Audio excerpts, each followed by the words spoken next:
अस्सलामुअलैकुम नाज़रीन, अल्लाह ताला से ये उम्मीद करता हूँ कि अल्लाह ताला ने आपको जहाँ पर भी रखा होगा अपने हिफ्ज़ व अमान में रखा होगा।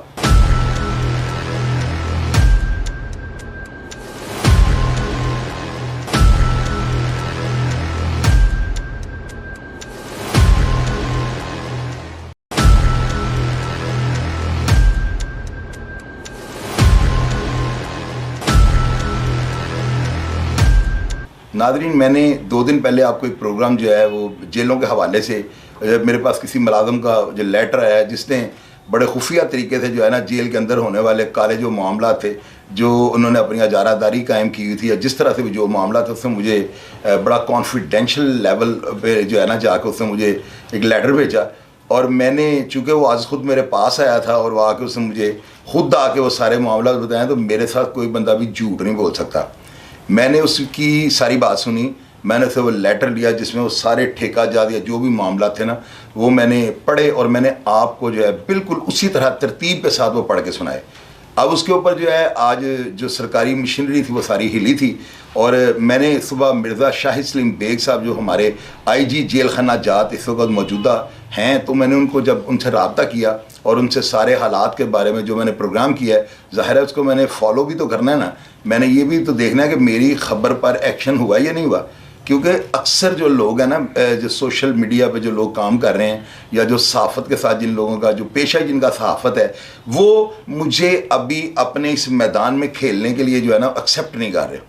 वो मुझे एक प्लेयर और मुझे बाकायदा तौर पे वो चूँकि मेरे प्रीवियस हिस्ट्री जो है वो कुछ इस तरह की है, वो उसमें बड़े दाग भी हैं और बड़े मामलात हैं मैंने जिनको मैंने सारा देखा। और मैं आपको वही इमरान खान वाली बात कहता होता हूँ अक्सर कि मैं अगर ये सारे प्रोसेस से ना गुजरा होता तो शायद आज मैं ये मस्बत जो पैगाम आपको जो अवेयरनेस देने के लिए करता हूँ, शायद मैं इनमें इस तरह से आपको ना समझा सकता कि अगर मैंने इन चीज़ों को खुद मैंने इनको ना देखा होता और भुगता होता। खैर ये चीज़ें तो अलग हो गई। आज मेरी खुशी इस बात की है कि मेरे इस प्रोग्राम की वजह से जो सरकारी मशीनरी थी ये हरकत में आई है और मुझे पता लगा कि वो बिल्कुल उन्होंने फ़याज़ुल हसन चौहान साहब ने और आईजी जेल खाना जात ने जो है ना बाज की आँख से जो है ना सारे मामला को देखा है और अनकरीब वो कल या परसों बाकायदा तौर पर जाकर ना हर चीज़ को अपनी आँखों से चेक करेंगे। As a admin Ijaz Asghar साहब को जो है ना देखने के लिए आईजी जेल खाना जात मिर्ज़ा शाहिद सलीम बेग साहब और फ़याज़ुल हसन चौहान साहब जो है ना ये 2-1 दिन तक वहाँ पे विज़िट करने लगा, सारे मामला का जायज़ा लेंगे। क्योंकि नाजरीन इस वक्त जो आईजी जेल खाना जात है ना, इनके नीचे पंजाब की 43 जेलें जो है ना उनकी सुपरविजन जो है या उनकी हर तरह की जो है ना उसके इंतज़ामी अमूर या उन चीज़ों का बाकायदा तौर पर जो है ना इख्तियार आईजी जेल खाना जात के पास है। पंजाब की ये सारी जेलें हैं। अब इन जेलों के अंदर जो है ना टोटल 9 सेंट्रल जेलें हैं, इसके अलावा 2 बोस्टर हैं, इसके अलावा 2 सब जेलें हैं, इसके अलावा 2 हाई सिक्योरिटी जेलें हैं, 1 जनानखाना जेल है और इसमें जो है तकरीबन 27 के करीब जो जेलें हैं ना वो डिस्ट्रिक्ट जेलें हैं। अब ये टोटल आप मिलाएं तो ये 43 जेलें बन जाती हैं जो आईजी जेल खाना जात के अंडर हैं। मैंने सुबह उनको फ़ोन किया और मैंने मिर्ज़ा शाहिद सलीम बेग साहब से ये पूछा कि सर आप मुझे ये बताएं कि मैंने जो कल प्रोग्राम किया आपने वो देखा है, क्योंकि मैंने उनको भी लिंक सेंड किया था और जितने मुतलका जो जेलों के मुतलिक जो अदारे हैं मैंने उनको व्हाट्सएप पे जो है ना मैसेजेस कर दिए थे कि आया मैं देखूं कि मेरे प्रोग्राम पे क्या मैं सच नहीं बोल रहा हूँ या क्या मैं सारी ज़िंदगी अगर वो चोरों कुतुब अगर बन सकते हैं तो क्या यार मैं अपना किबला दुरुस्त नहीं कर सकता हूँ। मैं अपने प्रोग्राम्स को फॉलो करता हूँ। मैं चाहता हूँ कि मेरे प्रोग्राम्स के ऊपर भी इसी तरह एक्शन हो जिस तरह दूसरे साफियों को होता है, क्योंकि मैं तो उनसे हट के कर रहा हूँ, बोल्डिंग पॉइंट पर बोल रहा हूँ। मुझे तो हर प्रोग्राम के बाद धमकियाँ आती हैं, तो क्या किसी जर्नलिस्ट को इतनी धमकियाँ होता है, इनके मामला का सामना करना पड़ता है। मैं जब मिर्ज़ा साहब से मैंने कॉल की तो उन्होंने मुझे कहा कि चोई साहब आप तो मैंने आपके कई प्रोग्राम देखे हैं और मैं हमेशा ये देखता हूँ, 12 दफ़ा ये बात करते हैं कि मैं ज़र्द सहाफ़त के ख़िलाफ़ हूँ और मैं हमेशा जो है ना बिल्कुल सच्ची और खरी बात करूँगा और डरूँगा नहीं किसी से।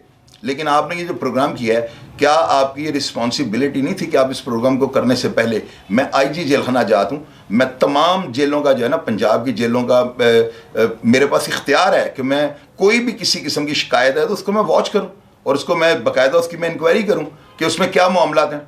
तो आपने इतना बड़ा प्रोग्राम कर दिया इजाज़त करके और कोट लखपत जेल के ख़िलाफ़, तो आपने मेरा मौक़िफ़ भी नहीं लिया। तो मैंने उनको ये जवाब दिया, मैंने कहा सर आप जितने बड़े ओहदे पे बैठे हुए ना, तो मैं तो डर रहा था कि मैं फ़ोन करूँगा और आप कहेंगे जी यहाँ पे कई आए और कई गए।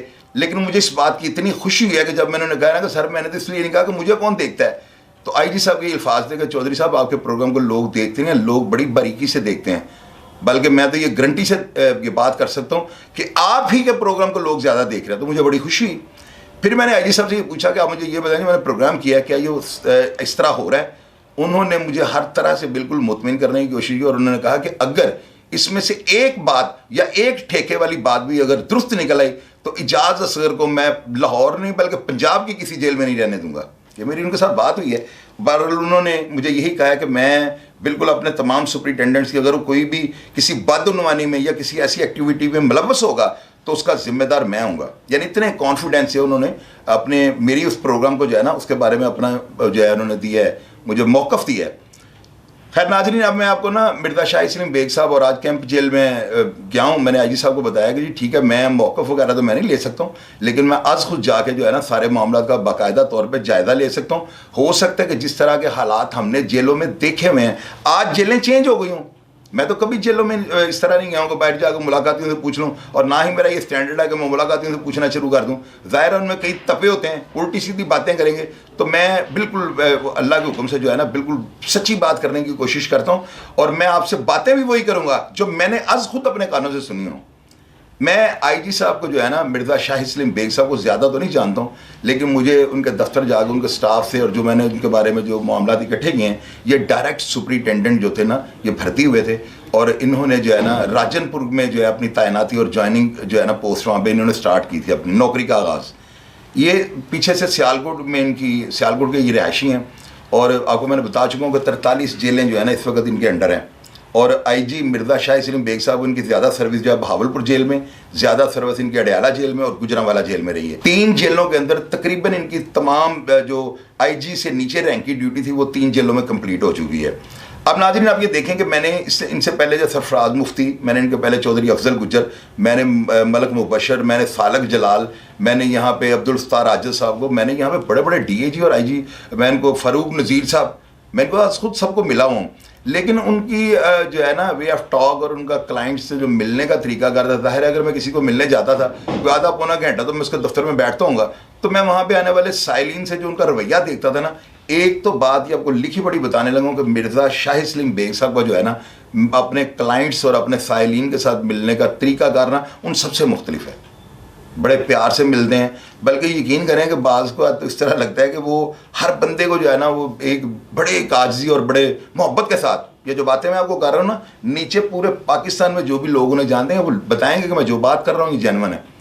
मैं उनसे वैसे ही आज खुद ना उनकी पर्सनैलिटी और उनके किरदार से बहुत ज़्यादा मुतासिर हूँ। ये ढकी छुपी बात ही नहीं है कि यार एक बंदा आईजी के रैंक पे बैठा हो, लेकिन ये शख्स जो है ना मैंने इसको बिल्कुल तमाम इस पोस्ट पर बैठने वाले जितने भी अफसरान थे उनसे मुख्तलिफ पाए। उन्होंने मुझे कैंप जेल में कॉल करने के बाद ना वहाँ पे उन्होंने मुझे भेजा और उन्होंने कहा जाकर चौधरी साहब आप अपने तौर पे जो है ना जिस तरह से चाहते हैं मामला को चेक कर लें, और कैंप जेल का अगर आप प्रोग्राम करना चाहते हैं मैं आपको बिल्कुल नहीं रोकूंगा, तो जो हालात है बिल्कुल आप लोगों को बताएं। फिर उनके कहने पे ना मैं कैंप जेल आया हूँ और वहाँ पर आगे नाज़रीन मैंने देखा है, आप यकीन करें, एक मैं वाक़या आपको सुनाने लगा हूँ। 2000 1 में जो है ना कैंप जेल के अंदर एक दफ़ा मेरा झगड़ा हुआ नूरुल हसन बघेला साहब के साथ। झगड़ा इस तरह से हुआ कि मैं कोई गलत हरकत हो गई अंदर, तो हरकतें तो हो जाती हैं बंदे से, इंसान के अंदर एक शैतान भी हमारे अंदर होता है ना, वो किसी भी जगह पे हमें उकसा सकता है और हम उसके बहकावे में आ जाते हैं। मेरी गलती थी, मैंने कोई ऐसा मामला किया, नूरुल हसन बघेला साहब ने कैंप जेल के शेडों में आकर ना, मैं मुलाकात कर रहा था और मैं अकेला शेडों के अंदर खड़ा था और मेरे मोहल्लेदार और जानने वाली सारी दुनिया जो है ना मेरे इलाके के जितने भी लोग थे मुझे मिलने के लिए आए हुए थे।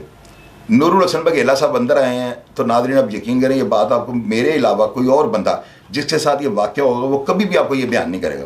बघेला साहब आए, इन्होंने आके साथ इनके एडिशन थी और साथ में जितने भी मुलाजमीन थे ना, वो उस वक्त 2 बजे का टाइम था और 2 से 4 एक गार्ड है, ये शेड्यूल है जेलों का ना, 2 से 4 या 2 से 6 यानी कि 4 घंटे की जो है ना इनके मुलाजमों की ड्यूटी होती है और इसी तरह 4-4 घंटे पर ये बदलते हैं।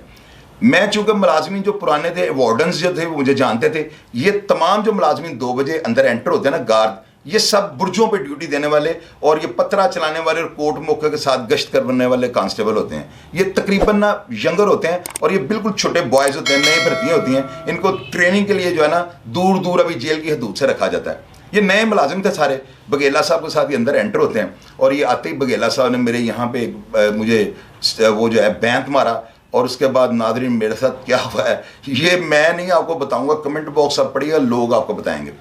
खैर मैं बघेला साहब के साथ जो है मैं यानी अगले दिन मेरी रिहाई आ गई, वो अनएक्सपेक्टेड था।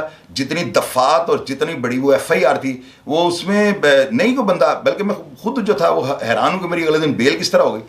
मैं रिहा होता हूँ और मैंने आके यहाँ पर एक थे एंटी करप्शन में, उनका नाम अनवर जलील था ना, वो यहाँ पे चुबरजी जो बिल्डिंग थी एंटी करप्शन की, वहाँ पे हेड ऑफ द डिपार्टमेंट थे। मैंने उनको बाकायदा तौर पे दरख्वास्त दी और उसमें मैंने चौधरी शबरेज़ जो बाद में सुपरिटेंडेंट जाके मियाँ वाली से वो जो है रिटायर हो चुके हैं, वो और नूरुल हसन बघेला साहब, इन दोनों को मैंने नामजद मुलज़म बनाया।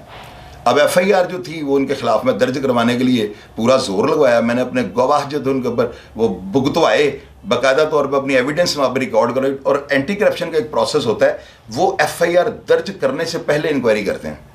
मैं FIR दर्ज करवाने ही वाला था और एक दिन मेरा इनके साथ बिलमुशाफा गुफ्तगू का टाइम जो था, अनवर जलील साहब की कमरे के अंदर ना टाइम डिसाइड हो गया और दोनों पार्टियों का आमना सामना जो है ना इनको बिठा के बिलमुशाफा गुफ्तगू करवानी थी और सारे मामलात का अनवर जलील साहब ने जायज़ा लेना था। नादरीन आप यकीन करें, आप लोग एक तो पता क्या होता है, किसी की तारीफ़ कर दो तो आप कहते हैं उसका चमचा बन गया, अगर किसी को पूरा डंडा दे दो तो आप कहते हो चौधरी साहब के साथ इसने कुछ किया होगा। और भैया मुझे इन कामों की ज़रूरत नहीं है। वो एक होता है ना वेव्स, नाम ही काफ़ी है, उसके ऊपर लिखा होता है पेप्सी पे, पेप्सी दिल मांगे और, तो इस तरह जो है ना हर कंपनी का एक स्लोगन है। तो मेरा जो स्लोगन है वो ये है कि चूं नहीं करनी। क्या कहा भला मैंने, समझ में आ रही है ना बात? मेरे काम में चूं की गुंजाइश नहीं है, मेरे काम ही बड़े सीधे सीधे हैं। ना मैंने कभी खुद चूं की और ना मैंने किसी को करने दी है, क्योंकि मैं गलत काम ही नहीं करता हूँ।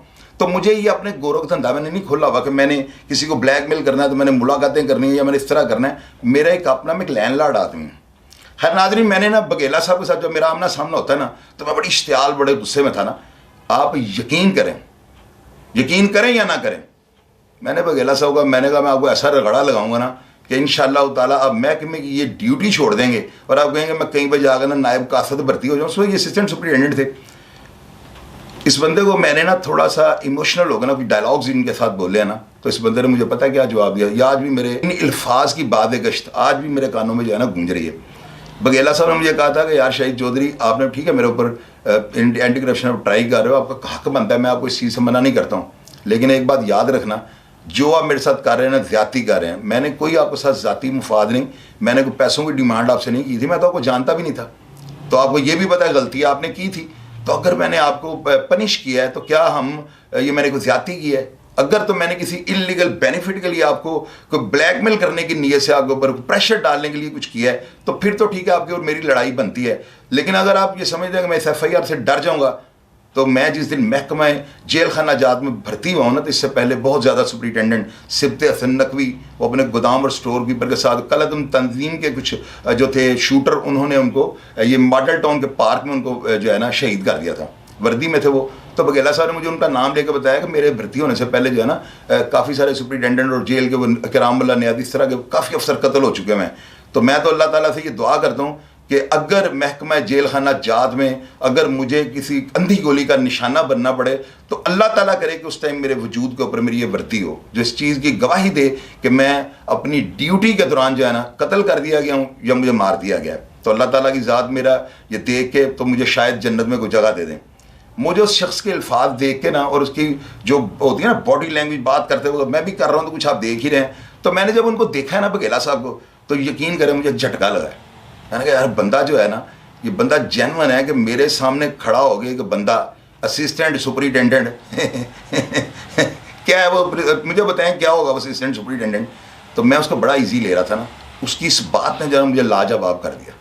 मैं बड़े ज़ोरों में होता था नादरीन, जिस तरह होता है ना पतंग उड़ रही है तो साथ दमिला दमिला दमिला करते ना लोग इस तरह। तो मैं जो मुझे भी जो साथ गुड्डा कोई शरला कोई छोटी पतंग साथ लगने की देर थी कट जाती थी। वो एक ऐसा भी लाइफ में टाइम आता है। तो मैं उस बंदे के इन अल्फाज के आगे जो है ना मैं लाजवाब हो गया था। और मैंने अगले ही दिन जो है ना बिल्कुल जाके अज खुद ज़ाती तौर पर जो है ना मैंने अनवर जलील साहब जो आज रिटायर हो गए हैं, भाइयों की तरह थे, बड़ी रिस्पेक्ट करते थे मेरी। मैं उनको अगर किसी के खिलाफ दरखास्त देता था तो अगले दिन वो FIR दर्ज करते थे। उनको पता था कि मैं झूठ बोलने वाला बंदा नहीं। मैंने उनको जाकर मैंने कहा सर ये दरखास्त जो है ना विड्रॉ कर दें। उन्होंने कहा जी वो क्यों, क्या हो गया, प्रेशर में आ गए? मैंने कहा पैसे ही समझ लें। तो मैं प्रेशर में तो नहीं आया था। खैर वो उस वक्त वो, ये आज से 14-15 साल पहले की बात है, वक्त गुजर गया। उसके बाद जब भी कहीं इनका जिक्र आना, मैंने इनके खिलाफ होंग फोंग बोलना, ज़ाहिर अपने आप को तो कवर करना था कि भाई ये हो गया वो हो गया, लेकिन वैसे नहीं हुआ। ठीक है ना नाज़रीन, मैं ना अभी पिछले दिनों में मुझे पता लगा इन्होंने आगे ज्वाइनिंग कैंप जेल की कर रही है, इसके अलावा ये उकाड़े जेल में रहे हैं, उसके अलावा ये फैसलाबाद जेल में रहे हैं, और इनके कामों की ना वहाँ पे मुझे सुनने में आ रहा था कि इन्होंने जेल के अंदर जो है ना बहुत ज़्यादा तामीराती काम जो कैदियों के मुफादात में हो वो इन्होंने किए हैं वहाँ पर। उसकी बाकायदा तौर पर लिस्ट है, वो बड़ा लंबा चौड़ा शेड्यूल है। पौधे लगवाए हैं इन्होंने वहाँ पे, एग्जॉस्ट चेंज किए हैं वहाँ पे, इन्होंने पंखे लगवाए हैं जेलों में, बहुत ज़्यादा यानी कि तामीराती काम जो है ना वो इन्होंने वहाँ पे किए हैं जो जेल की बुकों में दर्ज हैं। वो सारे मैंने आज आईजी साहब के दफ्तर में वो सारे रजिस्टर ले गए, वो सारी चीज़ों का रिकॉर्ड चेक किया है। अच्छा नाज़रीन, अब उसके बाद ना मैं आईजी साहब के हुक्म पे कैंप जेल गया हूँ। मैंने जब वहाँ पे जाकर देखा ना, तो अब ये पीछे चलने वाली तस्वीरें देखें, ये मैस जो है ना, ये मेरी नज़र में ना जब मैंने एंटर हो गई इस कमरे को देखा ना, तो मुझे यूँ लगा कि जैसे ही यहाँ पर कोई बड़ी एग्जेक्टिव क्लास के लोग जो है बैठ के खाना खाते हैं। तो ये एग्जेक्टिव क्लास के लोग नहीं, ये वो कांस्टेबल जिनको आज तक किसी ने नहीं पूछा। ये एक नई रवायत है।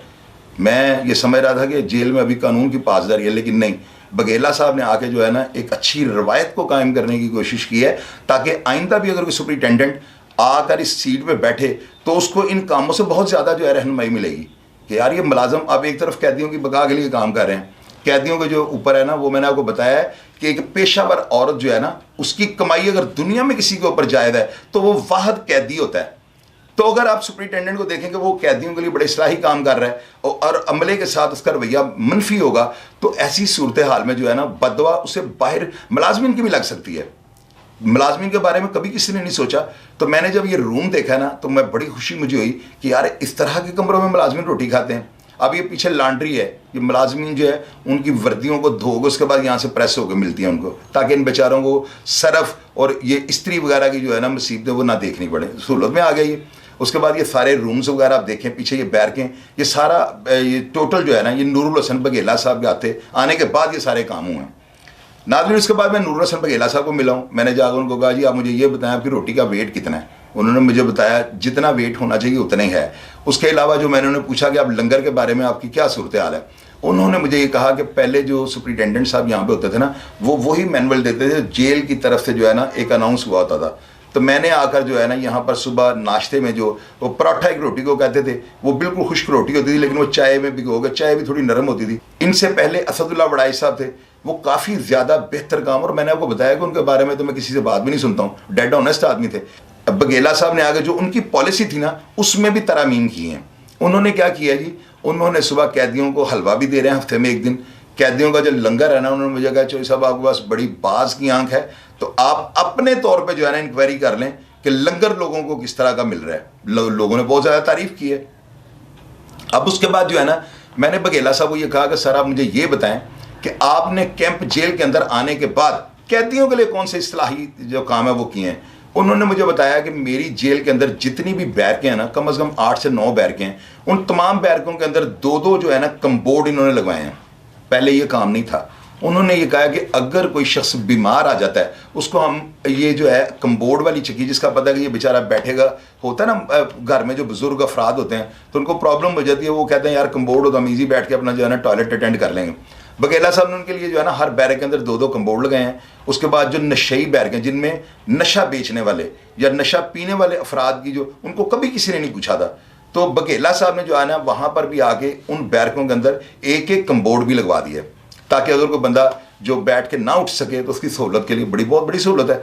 उसके अलावा इन्होंने तमाम जेल के जो पंखे हैं ना बिल्कुल नए लगवाए हैं, बिल्कुल नए 0 मीटर, और वो बड़े पंखे हैं।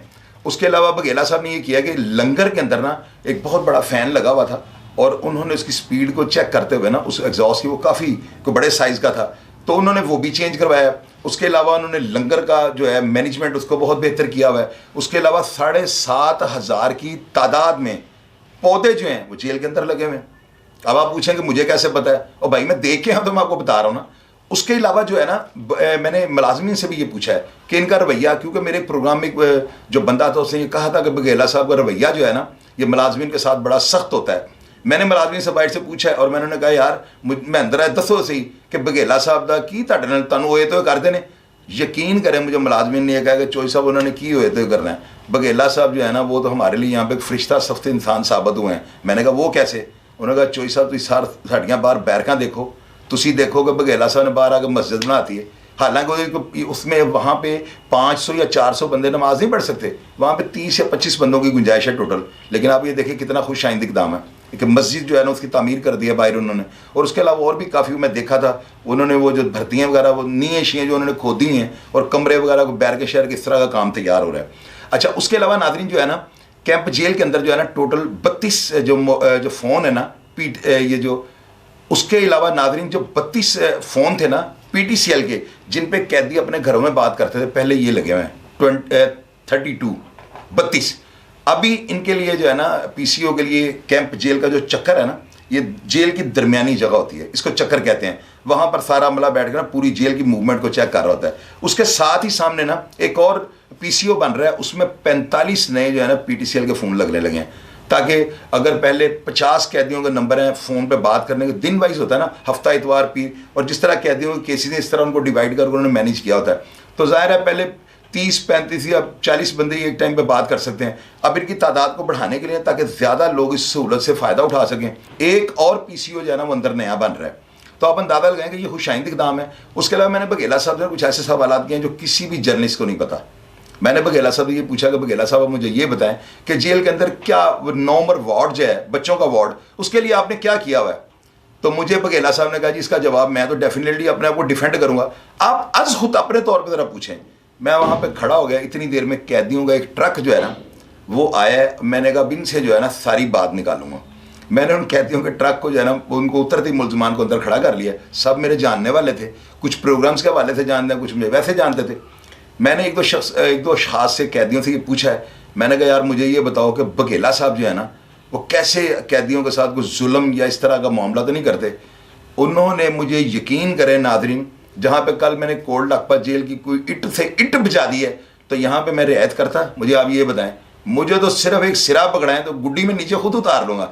मैंने ना जो देखा है मैंने वही बात करनी है। मैं आप कहेंगे बघेला साहब मेरे कदम निकले हैं तो इजाज़त असगर मेरा दुश्मन था, कतई तौर पर ऐसी बात नहीं है।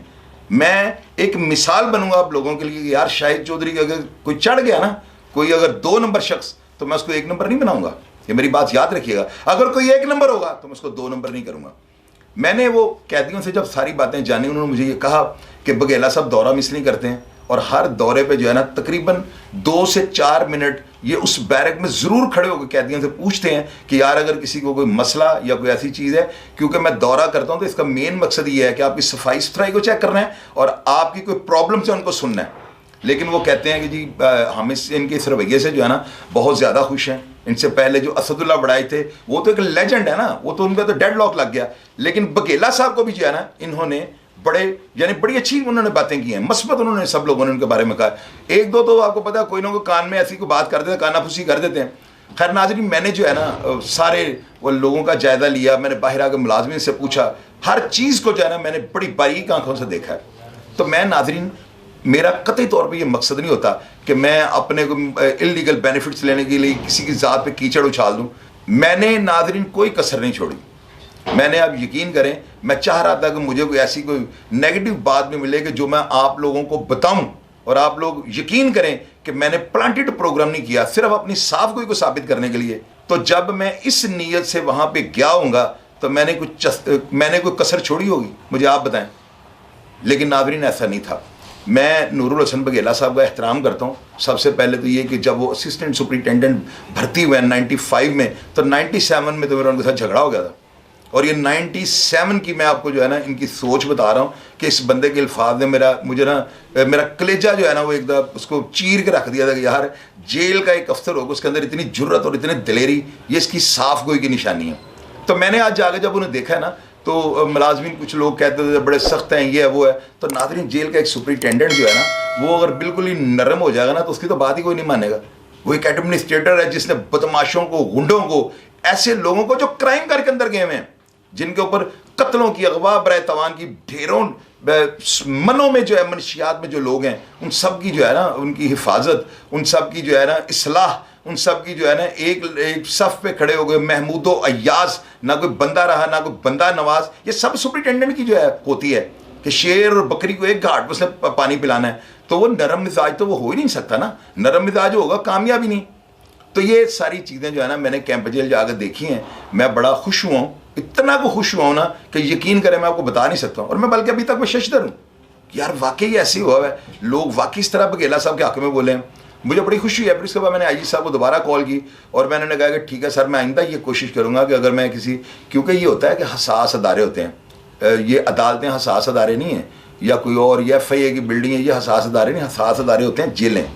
आप ये देखें ना, कैंप जेल ये पंजाब की तमाम जेलों में सबसे ज़्यादा हसास है, जिसको सबसे ज़्यादा सिक्योरिटी थ्रेट्स होते हैं, क्योंकि रोड के ऊपर ये जेल है। खुदा ना खास्ता अगर खुद का जान जेल के अंदर हमला करना चाहिए तो उसके लिए सबसे जो है फेवरेट जेल यही है। उसके अलावा IG और DIG साहब का जो दफ्तर है ना, वो कैंप जेल की वो कोर्ट मुकाबाद में बाहर हुआ है। ये समझ लें कि जेल के अंदर ही बैठे हुए हैं।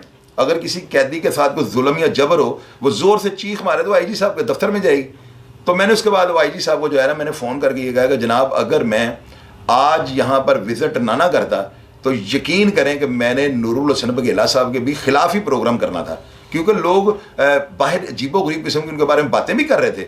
मैं ये नहीं कह रहा हूँ कि हर बंदा उनको इमाम मस्जिद कह रहा है। नादरीन, ये जो जर्नलिस्ट होते हैं ना, ये इस पॉलिसी पे काम करते हैं कि इनको अगर कोई बंदा ये कहे ना कि कुत्ता कान ले गया तो ये उसको खबर नहीं बनाते। इनको ऐसी खबर चाहिए कि एक बंदा कुत्ते का कान ले गया, फौरी तौर पर उसको खबर बना देंगे, क्योंकि ये तो खबर है ना कि बंदा कुत्ते का कान ले गया। अच्छी खबर को भी मनफी करके बनाते हैं, तो मैं वो नहीं कर सकता हूँ। मैंने बघेला साहब को जब जाके सारा ये सवालात किए हैं तो नादरीन आप यकीन करें मेरी कार्ड जो है ना निकालनी बहुत मुश्किल होती है। ये बड़े बड़े बंदे जो है ना मैंने अपने सामने बैठे हुए लाजवाब कर दिए ये कानूनी दाव पेच और इन बातों से। तो मैं उसके बाद जो है ना डिप्टी सुपरिटेंडेंट, ये पीछे तस्वीर चल रही है सप्तान विर्क, ये डिप्टी एग्जीक्यूटिव की पोस्ट पर बैठे हुए हैं। इसके अलावा ये और 2 डिप्टी साहबान हैं, ये इनमें से एक वारंट ऑफिस के हैं और दूसरे एडमिन हैं। और ये तीनों डिप्टी सुपरिटेंडेंट, डिप्टी एग्जीक्यूटिव वो जो है सप्तान विर्क, इनकी तस्वीर भी आप पीछे देख लें, और ये 2 और हैं इनके भी आप पीछे देख लें। अब नाज़रीन, मैंने इन डिप्टियों के बारे में पूछा है। मैंने मुलाजमिन से ये पूछा कि यार मुझे अब ये बताओ, कैंप जेल हो और कैंप जेल के अंदर पैसे ना चलें, ये कैसे हो सकता है?